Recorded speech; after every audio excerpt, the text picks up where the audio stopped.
شكرا يا ربي شكرا. بسم اللہ الرحمن الرحیم. 21ویں تراویح کے چند اہم نکات. آج 25ویں پارے و الیہ یرد کی تلاوت کی گئی.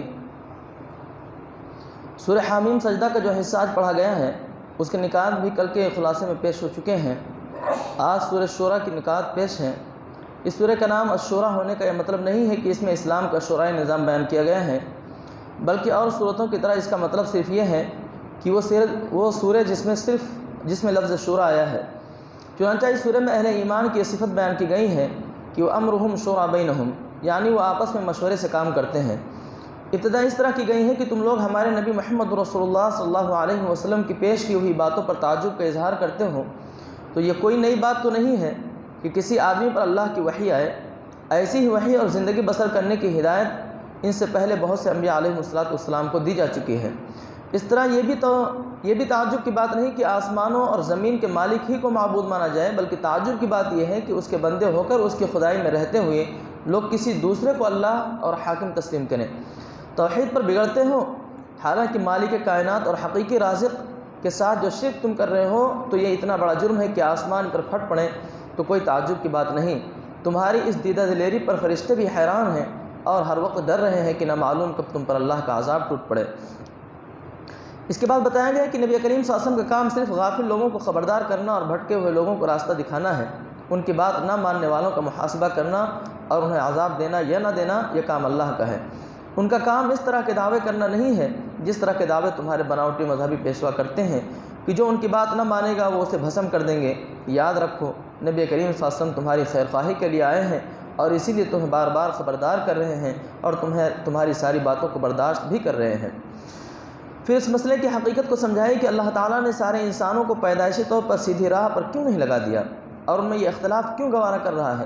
اس کا سبب بھی بتایا گیا کہ اسی اختلاف کے سبب تو اس بات کا امکان پیدا ہوا ہے کہ انسان اللہ کی اس خاص رحمت کو پا سکے جو دوسری مخلوق کے حصے میں نہیں آئی.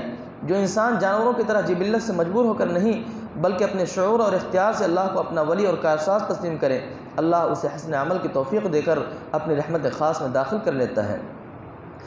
اور جو انسان اپنے اختیار کو غلط استعمال کر کے ان کو ولی اور مددگار بناتا ہے جو حقیقت میں ولی اور مددگار نہیں ہے اور نہ ہو سکتے ہیں تو وہ اللہ کی رحمت سے محروم ہو جاتا ہے. اس کے بعد بتایا گیا کہ جو دین نبی کریم صلی اللہ علیہ وسلم پیش کر رہے ہیں وہ حقیقت میں ہے کیا. یہ وہی دین ہے جو پہلے بھی حضرت نوح علیہ السلام، ابراہیم علیہ السلام، موسیٰ علیہ السلام، عیسیٰ علیہ السلام اور دیگر انبیاء علیہ السلام لے کر آ چکے ہیں. وہ انبیاء علیہ السلام کی پوری تاریخ میں اللہ کی طرف سے یہی ایک دین آتا رہا ہے اور فرمایا کہ ان سب کو یہی حکم دیا گیا تھا کہ اللہ کے دین کو قائم کرنا اور قائم رکھنا اور اس معاملے میں متفرق نہ ہو جانا. اللہ کا دین کون سا ہے؟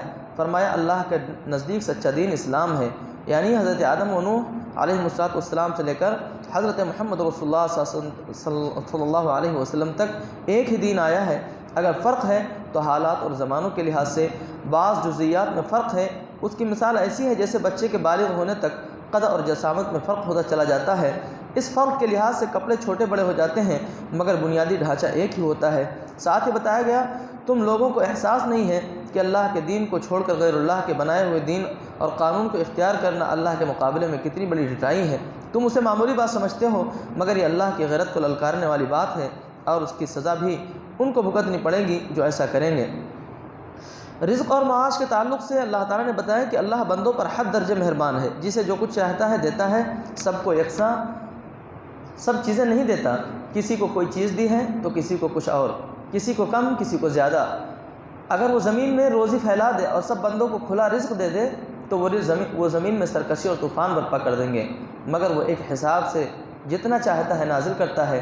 یقیناً وہ اپنے بندوں سے باخبر ہے اور سب کچھ دیکھ رہا ہے. البتہ جو صرف دنیا چاہتا ہے اللہ اسے دنیا دے دیتا ہے مگر آخرت میں اس کا کوئی حصہ نہیں رہتا، اور جو آخرت چاہتا ہے اللہ اسے آخرت دیتا ہے. البتہ جو صرف دنیا چاہتا ہے اللہ اسے دنیا دے دیتا ہے مگر آخرت میں اس کا کوئی حصہ نہیں رہتا، اور جو آخرت چاہتا ہے اللہ اسے آخرت دے دیتا ہے اور مزید اپنی عنایات نچھاور کرتا ہے. اب بندے کا کام ہے کہ وہ اپنی بھلائی کے لیے کس چیز کا انتخاب کرتا ہے. تمہیں جو مصیبتیں پہنچتی ہیں سارے تمہارے کرتوتوں کی وجہ سے ہیں. بہت ساری کوتاہیوں کو تو اللہ تعالیٰ یوں ہی درگزر فرما دیتا ہے. تم زمین میں خدا کو عاجز نہیں کر سکتے، اللہ کے مقابلے میں تمہارا کوئی مددگار نہیں. تم انسانوں کو جو کچھ دیا گیا ہے وہ بہت معمولی اور چند روزہ فائدہ بخش ہے.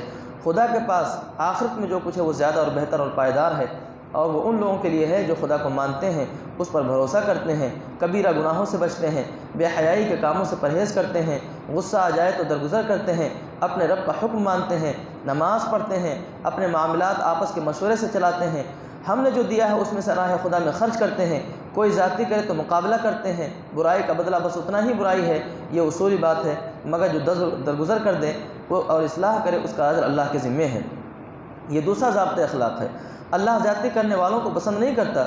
جو لوگ ظلم ہونے کے بعد بدلہ لیں ان کو ملامت نہیں کی جا سکتی، ملامت کے لائق تو وہ ہیں جو دوسروں پر ظلم کرتے ہیں، زمین میں ناحق زیادتیاں کرتے ہیں، ان کے لیے دردناک عذاب ہے۔ جو شخص صبر سے کام لے اور درگزر کرے تو یہ بڑی ہمت کا کام ہے۔ جو کچھ آسمانوں اور زمین میں ہے سب خدا کا ہے، جسے چاہتا ہے لڑکیاں دیتا ہے، جسے چاہتا ہے لڑکے دیتا ہے، جسے چاہتا ہے لڑکیاں لڑکے دونوں دیتا ہے، اور جسے چاہتا ہے بانجھ کر دیتا ہے۔ وہ سب کچھ جانتا ہے اور ہر چیز پر قادر ہے۔ سورۃ الزخرف کا مرکزی مضمون بھی توحید اور اس کا ہونا ہے۔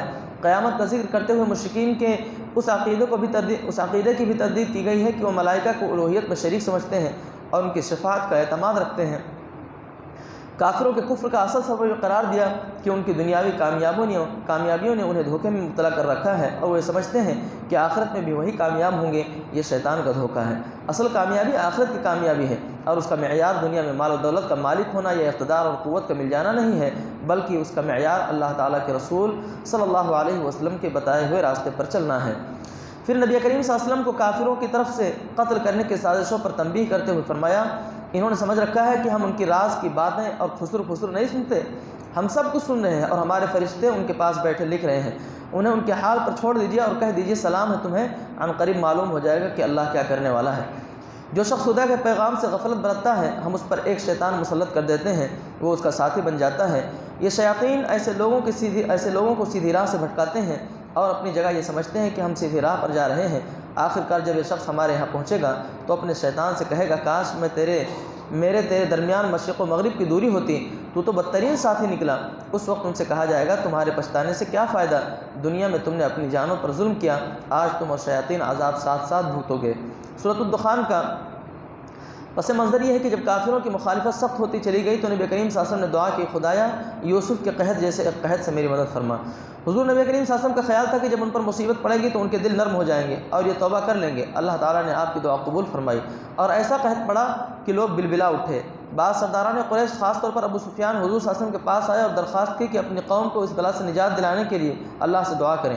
اس موقع پر اللہ نے یہ سورہ نازل فرمائی، اس میں جو اہم باتیں بتائی گئی ہیں وہ یہ ہیں، اولاً یہ کہ تم اس قرآن کو محمد رسول اللہ صلی اللہ علیہ وسلم کی تصنیف سمجھتے ہو تو یہ خود گواہی دے رہی ہے کہ کسی انسان کی نہیں بلکہ خداوند عالم کی کتاب ہے۔ دوسرے یہ کہ تم اس کتاب کو اپنے لیے ایک مصیبت سمجھتے ہو، اس میں تو بس یہ حرام ہے، یہ شرک ہے، یہ بدعت ہے، یہی لکھا ہوا ہے، حالانکہ وہ بڑی انتہائی مبارک گھڑی تھی جب اللہ تعالیٰ نے سراسر اپنی رحمت کی بنا پر تمہارے یہاں رسول بھیجنے اور اس پر اپنی کتاب نازل کرنے کا فیصلہ فرمایا۔ تیسرے کہ تم اپنی نادانی سے یہ سمجھتے ہو کہ اس رسول اور اس کتاب سے لڑ کر تم جیت جاؤ گے، حالانکہ اس رسول صلی اللہ علیہ وسلم کی بعثت اور اس کتاب کی آمد اس خاص گھڑی میں ہوئی ہے جب اللہ تعالیٰ قسمتوں کے فیصلے فرماتا ہے، اور اللہ تعالیٰ کے فیصلے کمزور نہیں ہوتے کہ جس کا جی چاہے اٹھ کر بدل ڈالے، نہ وہ کسی جہالت اور نادانی پر مبنی ہوتے ہیں کہ ان میں غلطی رہ جائے، اور اس فرمانروائے کائنات کے پختہ اور اٹل فیصلے ہوتے ہیں جو سمیع علیم اور حکیم ہے۔ چوتھے یہ کہ اللہ کی ربوبیت اور رحمت کا صرف یہی تقاضا نہیں ہے کہ وہ تمہارا پیٹ بھرا کریں، بلکہ یہ بھی ہے کہ وہ تمہاری رہنمائی کا انتظام بھی کریں، چنانچہ اسی لیے اس نے اپنے رسول بھیجے اور کتابیں اتاری ہیں۔ آخر میں اللہ تعالیٰ کی عدالت کا ذکر کرتے ہوئے بتایا گیا کہ جو لوگ وہاں مجرم قرار پائیں گے ان کا انجام کیا ہوگا، اور جو وہاں کامیاب قرار پائیں گے انہیں کیا انعام ملے گا۔ اس کے بعد سورہ غاشیہ ہے، اس میں بتایا گیا ہے کہ تعصب سے پاک اور ذرا سی عقل رکھنے والا بھی اپنے چاروں طرف پھیلی ہوئی نشانیوں کو دیکھ لے گا تو پکار اٹھے گا کہ بغیر خدا کے یہ سارا عظیم الشان نظام وجود میں نہیں آ سکتا، اور خدا بھی ایک لیکن جو ہر دھرم کسی غرض سے قسم کھا کر بیٹھ گیا ہو کہ وہ مان کر نہیں رہے گا تو اسے کوئی نشانی اور معجزہ بھی یقین دلانے کے لیے کافی نہیں ہو سکتا۔ پھر فرمایا کہ یہ خدا سے بے خوف لوگ آپ کے ساتھ جو بےہودگیاں کر رہے ہیں آپ ان پر صبر کیجئے اور اپنے کام میں لگے رہیے، خدا ان سے خود نمٹ لے گا اور آپ کو اجر عظیم عطا فرمائے گا۔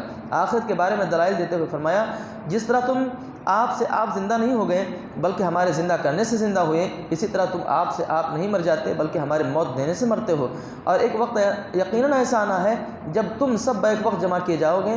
اس بات کو تم اپنی نادانی اور جہالت سے آج نہیں مانتے تو نہ مانو، جب وہ وقت آ جائے گا تم خود اپنی آنکھوں سے دیکھ لو گے کہ اپنے خدا کے حضور پیش ہو اور تمہارا پورا اعمال نامہ بغیر کسی کمی بیشی کے تیار ہے اور تمہارے ایک ایک کرتوت کی گواہی دے رہی ہے۔ اس وقت تم کو معلوم ہو جائے گا کہ عقیدہ آخرت کا یہ انکار اور اس کا یہ مذاق جو آج تم اڑا رہے ہو تمہیں کس قدر مہنگا پڑا۔ الحمدللہ 21ویں تراویح کا بیان ختم ہوا۔ اللہ تعالی ہم سب کو قرآن پڑھنے، اس کو سمجھنے، اس پر عمل کرنے کی توفیق عطا فرمائے۔ اللہ تعالی اس کی برکتوں سے ہمارے ملک، شہر اور عالم اسلام کے حالات تبدیل فرمائے۔ آمین۔